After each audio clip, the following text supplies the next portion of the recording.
সরকার গঠন করেছিল। সেই উপদেষ্টা মণ্ডলের স্বরাষ্ট্র উপদেষ্টা কিছু কুচক্র মহলের কুসংস্কার নিয়ে যিনি দেশ চালাতে দিয়েছেন, দেশের জনগণ, ছাত্র সমাজ, রাজনীতিবিদ, তিনির কথার ভাষায় বুঝতে পেরেছি আমরা তিনি আওয়ামী লীগের দালালি করতে এসেছে।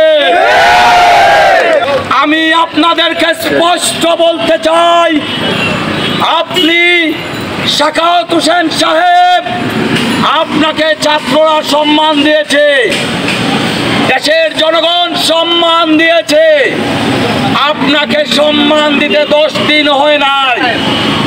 আপনি রাজাকারের কথা বলছেন, আপনি স্বৈরাচারীর কথা বলছেন। আপনার কাছে মৌলভীবাজার থেকে দৃষ্টি আকর্ষণ স্পষ্ট ভাষায় বলতে চাই, আপনি দেশের কাজ করেন, নইলে দালালি ছেড়ে দেন।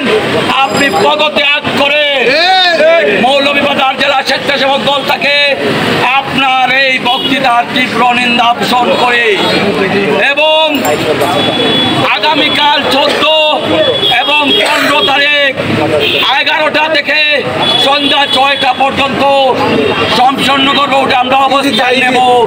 দেখি আওয়ামী লীগ কখন উঠে।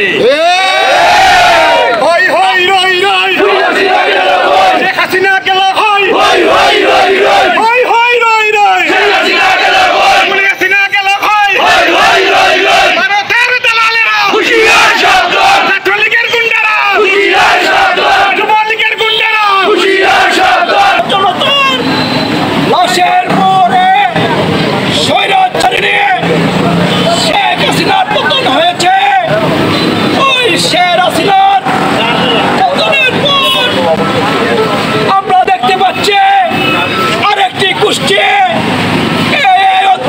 সরকারকে ব্যর্থ করার জন্য তারা করছে। আমরা স্পষ্ট ভাষায় বলতে চাই, জাতীয়তাবাদী স্বেচ্ছাসেবক দল আজকে থেকে মৌলভীবাজারে রাজপথ দল নিয়েছে।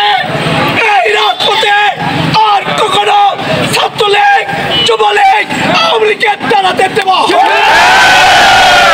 প্রিয় বন্ধুগণ, আপনারা জানেন ওই শহীদের রক্তের মনে স্বৈরাচারী হাসিনা ভারতে পালিয়ে গেছে।